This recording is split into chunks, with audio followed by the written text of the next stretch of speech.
नमस्कार दोस्तों, बहुत बहुत स्वागत है आप सभी का एक बार फिर से। जी हां दोस्तों, पूरे दिन की कई महत्वपूर्ण और बड़ी खबरें निकलकर सामने आ रही है। जानेंगे सभी खबरों को विस्तार से। तो दोस्तों, खबरों में आगे बढ़ने से पहले वीडियो को एक प्यार भरा लाइक जरूर कर दें और ताजा खबरों को जानने के लिए चैनल को सब्सक्राइब भी जरूर कर लें। तो देखते हैं पहली बड़ी खबर क्या निकल कर आ रही है। महिला आरक्षण विधेयक लोकसभा में हुआ पास, पक्ष में 454 तो विरोध में केवल 2 वोट पड़े। बता दें कि लोकसभा में महिला आरक्षण विधेयक पारित हो गया है। इसके पारित होते ही अब लोकसभा और राज्य की विधानसभाओं में अब 33% सीट महिलाओं के लिए रिजर्व होगी। महिला आरक्षण विधेयक के पक्ष में 454 वोट पड़े, जिससे लोकसभा में ये बिल 2/3 बहुमत से पास हो गया है। बता दें कि इसके विरोध में सिर्फ 2 वोट ही पड़े। एमआईएम के 2 सांसदों ने इसके खिलाफ वोट किया। वहीं बिल का विरोध कर रही राजद का लोकसभा में कोई सांसद नहीं है। बता दें कि संविधान संशोधन के लिए सदन की संख्या के 2/3 बहुमत की जरूरत होती है, जबकि किसी सामान्य बिल को पास कराने के लिए सदन में 50% से ज्यादा सदस्य मौजूद होने चाहिए। महिला आरक्षण विधेयक संविधान संशोधन विधेयक था, इसलिए कांग्रेस के साथ अन्य विपक्षी दलों ने भी सरकार का साथ दिया। हालांकि कुछ लोगों ने विरोध जताया, लेकिन सरकार के साथ खड़े दिखाई दिए। सोनिया गांधी ने फिर लिया महिला आरक्षण बिल का क्रेडिट, कहा यह राजीव गांधी जी का सपना था। बता दें कि नारी शक्ति वंदन अधिनियम नाम से मंगलवार को महिला आरक्षण बिल को पेश कर दिया गया है। वहीं महिला आरक्षण बिल का क्रेडिट लेने को लेकर भी राजनीति गरमाई हुई है। बिल पर चर्चा शुरू होने से पहले कांग्रेस संसदीय दल की नेता सोनिया गांधी ने इशारों में एक बार फिर कहा कि महिला आरक्षण बिल उनकी सरकार की देन है। चर्चा में हिस्सा लेने के लिए संसद पहुंची सोनिया गांधी से जब पत्रकारों ने पूछा कि क्या महिला आरक्षण बिल उनका सपना था, तो जवाब में सोनिया गांधी ने कहा ये बिल राजीव गांधी जी का सपना था। आपको बता दें कि महिला आरक्षण बिल के तहत संसद और विधानसभाओं में महिलाओं के लिए 33% सीटें आरक्षित रखने का प्रावधान है। वहीं इससे पहले भी मंगलवार को जब बिल पेश होने के दौरान सोनिया गांधी से इसे लेकर सवाल पूछे गए तो उन्होंने कहा कि महिला आरक्षण बिल हमारा था। इसके अलावा कांग्रेस ने अपने ऑफिशियल पेज एक्स पर लिखा, डॉक्टर मनमोहन सिंह की सरकार के समय राज्यसभा में पास हुआ महिला आरक्षण बिल आज तक जीवित है। हमारी कांग्रेस वर्किंग कमेटी की बैठक में भी ये मांग रखी गई कि महिला आरक्षण से जुड़े बिल को पास किया जाए। यही नहीं, पूर्व कांग्रेस अध्यक्ष सोनिया गांधी जी ने महिला आरक्षण बिल के संबंध में पीएम मोदी को चिट्ठी भी लिखी थी। कांग्रेस महिला आरक्षण बिल को पारित करने की अपनी मांग को फिर से दोहराती है। मंगलवार को लोकसभा में महिला आरक्षण बिल पेश करते हुए केंद्रीय कानून मंत्री अर्जुन राम मेघवाल ने कहा कि नारी शक्ति वंदन अधिनियम के कानून बनने के बाद लोकसभा में महिलाओं के लिए 181 सीटें रिजर्व हो जाएंगी। महिला आरक्षण बिल को मोदी सरकार की तरफ से नारी शक्ति वंदन अधिनियम नाम दिया गया है। अर्जुन राम मेघवाल ने यह भी बताया कि इस बिल के कानून बन जाने के बाद 15 साल तक महिलाओं को आरक्षण का लाभ मिलेगा। लोकसभा में डिंपल यादव की मांग, ओबीसी मुस्लिम महिलाओं को भी मिले आरक्षण, पूछे कई सवाल। बता दें कि महिला आरक्षण बिल का सभी दल समर्थन तो कर रहे, लेकिन सपा आरजेडी समेत कई दलों ने उसमें ओबीसी महिलाओं के लिए भी आरक्षण की मांग की है। इसी मुद्दे को लेकर बुधवार को सपा सांसद डिंपल यादव ने लोकसभा में अपनी पार्टी का स्टैंड रखा।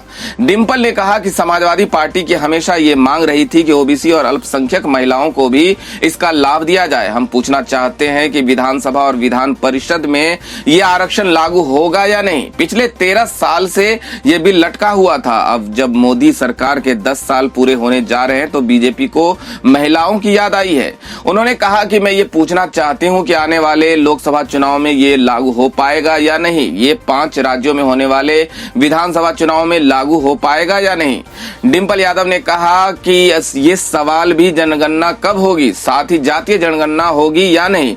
इसके साथ ही ये सवाल है कि परिसीमन कब होगा। उन्होंने कहा कि पीएम मोदी ने कहा है कि सिद्धि की बात करनी चाहिए। असली साधना तभी होगी जब सभी महिलाओं को आरक्षण मिलेगा, तभी सिद्धि होगी कि जब ओबीसी और अल्पसंख्यकों का ध्यान रखा जाएगा। सपा सांसद ने कहा कि यहाँ हम बात कर रहे हैं कि क्रांति के बिना विकास संभव नहीं है। हमारे देश में विकास के लिए ये बहुत जरूरी है कि ओबीसी, एससी और अल्पसंख्यक महिलाओं को आरक्षण मिले। कनाडा में खतरनाक हुआ वातावरण, संभल कर रहे भारतीय। भारत ने जारी की एक्सट्रीम लेवल की एडवाइजरी। बता दें कि भारत ने टिट फॉर टैट नियम अमल में लाते हुए कनाडा में रह रहे भारतीय नागरिकों और छात्रों के लिए एडवाइजरी जारी की है। इसमें कहा गया है कि भारतीय नागरिकों को सलाह दी जाती है कि वे कनाडा के उन क्षेत्रों और संभावित स्थानों की यात्रा करने से बचें जहां हाल फिलहाल में भारतीयों के खिलाफ हिंसा की घटना हुई है। भारत सरकार ने अपनी एडवाइजरी में कहा है कि कनाडा में भारत विरोधी गतिविधियों और हेट क्राइम को ध्यान में रखते हुए सभी भारतीय नागरिकों को सलाह दी जाती है कि वहां यात्रा करते हुए विशेष सावधानी बरतें। हाल में एंटी इंडिया एजेंडे का विरोध करने वाले कई भारतीय राजनीतिकों और भारतीय समुदाय के लोगों के खिलाफ हिंसक घटनाएं हुई हैं। इससे पहले कनाडा ने मंगलवार को एडवाइजरी जारी करते हुए जम्मू और कश्मीर में सुरक्षा के हालात को देखते हुए अपने नागरिकों से वहां न जाने की सलाह दी थी। कनाडाई सरकार ने कहा कि जम्मू कश्मीर में आतंकवाद और अपहरण का खतरा है। इसके अलावा असम और मणिपुर में भी न जाने की सलाह दी गई है। इससे पहले मंगलवार रात कनाडा के प्रधानमंत्री जस्टिन ट्रूडो का रुख थोड़ा नरम पड़ता दिखाई दिया था। उन्होंने कहा था कि वे भारत को उकसाना नहीं चाहते और इस तनाव को बढ़ाना नहीं चाहते। पीएम ने आगे कहा, हमने कुछ फैक्ट सामने रखे। हम चाहते हैं कि इस मुद्दे पर भारत सरकार के साथ काम करें ताकि हर चीज क्लियर हो सके। आपको बता दें कि सोमवार को कनाडा के राष्ट्रपति द्वारा संसद में लगाए गए आरोपों के बाद से दोनों देशों के संबंध कटु हो गए हैं। कनाडा में खालिस्तानी आतंकी हरदीप सिंह निज्जर की हत्या का आरोप वहां के प्रधानमंत्री जस्टिन ट्रूडो ने भारत पर लगाते हुए हमारे एक डिप्लोमेट को निकाल दिया। जवाब में भारत ने भी कनाडा के एक डिप्लोमेट को एक्सपेल कर दिया। 90 नौकरशाहों में 3 ओबीसी। राहुल गांधी ने महिला आरक्षण बिल के साथ जाति जनगणना का उठाया मुद्दा। बता दें कि संसद के विशेष सत्र के तीसरे दिन बुधवार यानी 20 सितंबर को महिला आरक्षण बिल पर बहस में कांग्रेस सांसद राहुल गांधी ने लोकसभा में बयान दिया। राहुल गांधी ने आरक्षण बिल को तुरंत लागू करने की वकालत करते हुए ओबीसी कोटा और जाति जनगणना का मुद्दा भी सदन में उठाया। कांग्रेस सांसद राहुल गांधी को लोकसभा में महिला आरक्षण विधेयक पर बहस में बोलते हुए कहा, मेरे विचार में एक बात है जो इस बिल को अधूरा बनाती है। मैं चाहता हूं कि इस बिल में ओवैसी आरक्षण को भी शामिल किया जाए। लोकसभा में कांग्रेस सांसद राहुल गांधी ने कहा कि परिसीमन और जनगणना की आवश्यकता नहीं है, बिल तुरंत लागू किया जाना चाहिए। उन्होंने आगे कहा कि भारत की महिलाओं को सत्ता हस्तांतरित करने की दिशा में सबसे बड़ा कदम था पंचायती राज, जहां उन्हें आरक्षण दिया गया और बड़े पैमाने पर राजनीतिक व्यवस्था में प्रवेश करने की अनुमति दी गई। हर कोई इस बात का समर्थन करेगा कि यह हमारे देश की महिलाओं के लिए बहुत बड़ा कदम है। राहुल गांधी ने कहा कि महिलाओं ने आजादी के आंदोलन में भी भाग लिया, लेकिन मेरे हिसाब से यह बिल अधूरा है क्योंकि इसमें ओबीसी आरक्षण की बात नहीं है। इसमें 2 बात नहीं है। पहली बात तो ये कि आपको इस बिल के लिए एक नई जनगणना और नया परिसीमन करना होगा। मेरी नजर में इस बिल को अभी से महिलाओं को लोकसभा और राज्यसभा में 33% आरक्षण देकर लागू कर देना चाहिए। राहुल गांधी ने महिला आरक्षण विधेयक में अन्य पिछड़ा वर्ग यानी ओबीसी के लिए एक अलग कोटा की मांग की और जाति जनगणना के आंकड़े जारी करने पर भी जोर दिया। वहीं जातीय जनगणना का मुद्दा उठाते हुए लोकसभा में राहुल गांधी ने कहा कि सरकार कई मुद्दों से ध्यान भटकाने की कोशिश करती है। इसमें से एक मुद्दा है जातिगत जनगणना। मुझे बिल्कुल समझ नहीं आता कि क्या कारण है कि जैसे विपक्ष जातिगत जनगणना का मुद्दा उठाता है, भाजपा अन्य मुद्दों को लाकर अचानक ध्यान भटकाने की कोशिश करती है ताकि ओबीसी समुदाय और भारत के लोग दूसरी तरफ देखने लगे। राहुल ने जाति जनगणना के बारे में बात करते हुए कहा, डरो मत डरो मत। उन्होंने कहा कि सरकार में 90 सचिव हैं। लोकसभा में अपने भाषण के दौरान राहुल ने कहा कि भारत सरकार में 90 सचिव हैं। 90 में से कितने लोग ओबीसी समुदाय से आते हैं? मैं जवाब से हैरान और टूट गया। मैं इसका जवाब देना चाहता हूं, केवल 3 सचिव ही ओबीसी समुदाय से हैं। राहुल गांधी ने आगे कहा कि ओबीसी जिसकी संख्या एक बड़ा प्रतिशत है, भारत के बजट के 5% को नियंत्रित और परिभाषित करते हैं। ये ओबीसी समुदाय का अपमान और शर्म की बात है। महुआ मित्रा ने बिल के लागू होने में देरी पर उठाए सवाल, पूछा क्या गायों से भी कम है महिलाओं का महत्व। तृणमूल कांग्रेस की सांसद महुआ मित्रा ने बुधवार को महिला आरक्षण बिल पर जोरदार भाषण दिया। लोकसभा में बोलते हुए महुआ मोइत्रा ने महिला आरक्षण बिल पर हो रही देरी को लेकर अपनी निराशा जाहिर की। उन्होंने कहा कि आज मेरे लिए गर्व और शर्म की बात है कि आजादी के 75 साल बाद मैं संसद में महिला आरक्षण बिल पर चर्चा में शामिल हो रही हूँ। ये मेरे लिए गर्व की बात है कि मैं टीएमसी से जुड़ी हूँ, एक ऐसी पार्टी जहाँ संसद पहुँचने वाले सदस्यों में 37% महिलाएं हैं। लेकिन ये मेरे लिए दुख की बात बात है कि मैं उस सांसद से ताल्लुक रखती हूं जहां मात्र 15% सदस्य महिलाएं हैं, जो अंतर्राष्ट्रीय मानकों से कम है।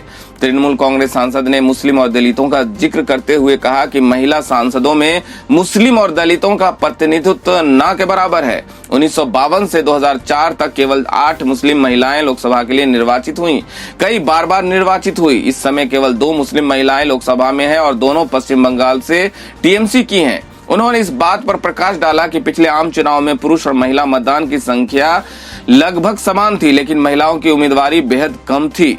महुआ मोइत्रा ने मोदी सरकार पर निशाना साधते हुए कहा कि आपको इस बिल का नाम वीमेन रिजर्वेशन रीशेड्यूलिंग बिल रख देना चाहिए, क्योंकि इसका एजेंडा देरी करना है। उन्होंने कहा कि इस संसद में कब 33% महिला सांसद बैठेंगी, इसकी जानकारी अभी नहीं है। बिल को लागू करने में देरी करने पर महुआ मोइत्रा ने कहा कि जब ये सरकार गायों की रक्षा करना चाहती थी तो अपने गायों की संख्या गिनने का इंतजार नहीं किया, अपने गौशालाएं बनानी शुरू कर दी। उन्होंने पूछा कि क्या महिलाएं उनसे भी कम महत्व रखती हैं।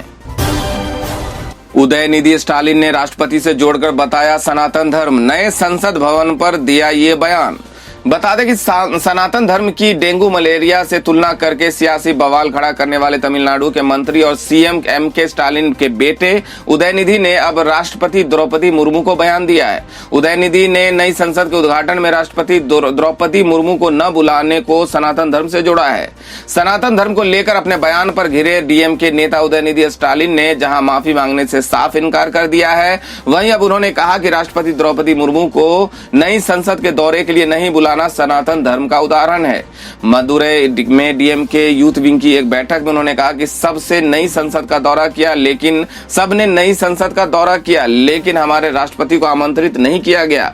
उदयनिधि स्टालिन ने अपना दावा दोहराते हुए कहा कि राष्ट्रपति द्रौपदी मुर्मू को नए संसद भवन के उद्घाटन के लिए आमंत्रित नहीं किया गया था, क्योंकि वो अनुसूचित जनजाति समुदाय से थी और एक विधवा थी। अपने सनातन धर्म पर बयान से चौतरफा सियासी हमलों से घिर चुके उदयनिधि ने बुधवार को पार्टी की बैठक में कहा, कल कुछ हिंदी अभिनेताओं और नई संसद का दौरा किया, लेकिन हमारे राष्ट्रपति को आमंत्रित नहीं किया गया। क्यों?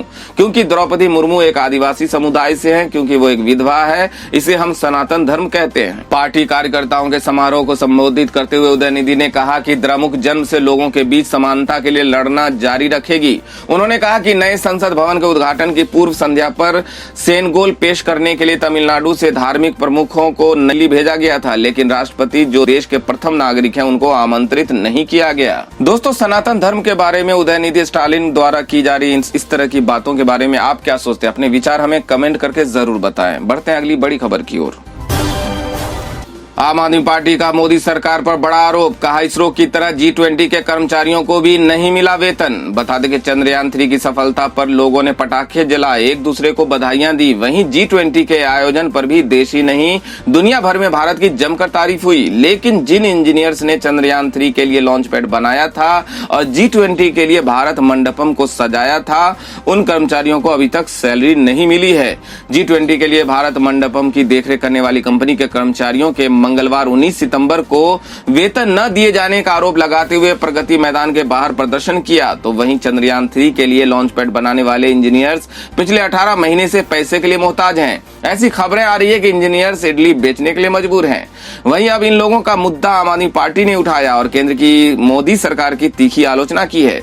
आम आदमी पार्टी के ऑफिशियल एक्स हैंडल पे ट्वीट करते हुए लिखा है कि G20 के आयोजन में अपना खून पसीना लगाने वाले कर्मचारियों को नहीं मिली सैलरी। इससे पहले इसरो का लॉन्चिंग पैड बनाने वाले कर्मचारियों की भी कई महीनों से सैलरी नहीं दी गई। मोदी जी, G20 इसरो की सफलता का क्रेडिट तो खूब लेते हो, कभी इन्हें सफल बनाने वाले असली हीरोज को उनका वेतन भी दे दिया करो। तो ये ट्वीट लिखा हुआ था। खबर के मुताबिक जिन G20 के दौरान भारत मंडपम में तैयारियां करने और देखरेख के लिए प्रिस्टीन यूटिलिटीज नामक कंपनी ने करीब 250 लोगों को काम पर रखा था, अब उन कर्मचारियों ने कंपनी पर वेतन न देने का आरोप लगाते हुए प्रगति मैदान में प्रदर्शन किया। कर्मचारियों का कहना है कि कंपनी ने उनसे कहा था कि उन्हें प्रति माह 16,000 रुपये का भुगतान किया जाएगा, लेकिन कई लोगों को केवल 2500 रुपये के आसपास ही मिले। वहीं दूसरी ओर चंद्रयान 3 के लॉन्च पैड बनाकर तैयार करने वाले इंजीनियर्स की भी ऐसी कहानी चर्चाओं में आई है।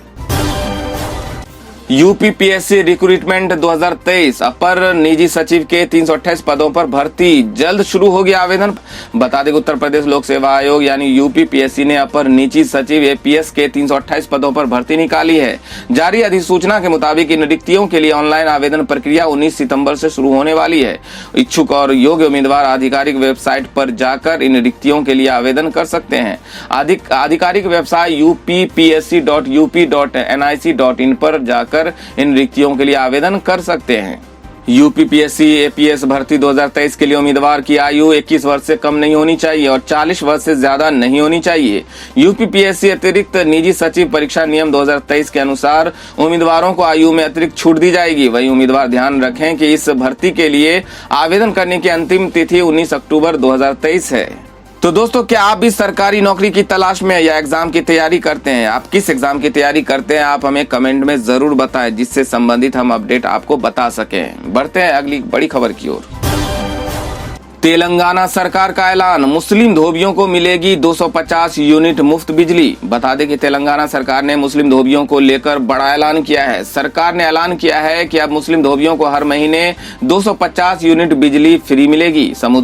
मुस्लिम समुदाय के जो भी लोग लॉन्ड्री चलाते हैं या फिर धोबी घाट पर काम करते हैं, उन्हें सरकार हर महीने 250 यूनिट बिजली मुफ्त देगी। सरकार की ओर से इस बाबत जो सर्कुलर जारी किया गया, उसमें तेलंगाना धोबी सहकारी समितियां फेडरेशन लिमिटेड, बीसी कल्याण विभाग और अल्पसंख्यक कल्याण विभाग को निर्देश दिया गया है कि मुस्लिम धोबी समुदाय से जुड़े लोगों को ये मदद मुहैया कराई जाएगी। बता दें कि प्रदेश सरकार पहले से ही नाई की दुकान चलाने वाले, लॉन्ड्री शॉप, धोबी घाट पर काम करने वालों को हर महीने 250 यूनिट बिजली मुफ्त में मुहैया करा रही है। 2021 से ये योजना पहले से धोबियों से लेकर पिछड़े वर्ग के लोगों को मुहैया कराई जा रही है।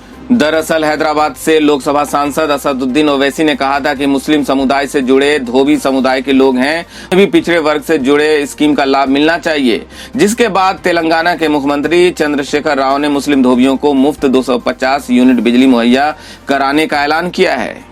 दोस्तों, आप जिस राज्य में रह रहे हैं, क्या वहां के सरकार के सुविधाओं का लाभ उठा पा रहे हैं या नहीं उठा पा रहे हैं? हमें कमेंट करके जरूर बताएं कि आप किस तरह की योजनाओं का लाभ नहीं उठा पा रहे हैं। तो दोस्तों, ये थी अब तक की सभी बड़ी खबरों की अपडेट्स। टुडे ब्रेकिंग न्यूज और लेटेस्ट खबरों को देखने के लिए हमारे चैनल को सब्सक्राइब जरूर कर लें। वीडियो को लाइक और शेयर भी जरूर कर दें। वीडियो देखने के लिए बहुत बहुत धन्यवाद।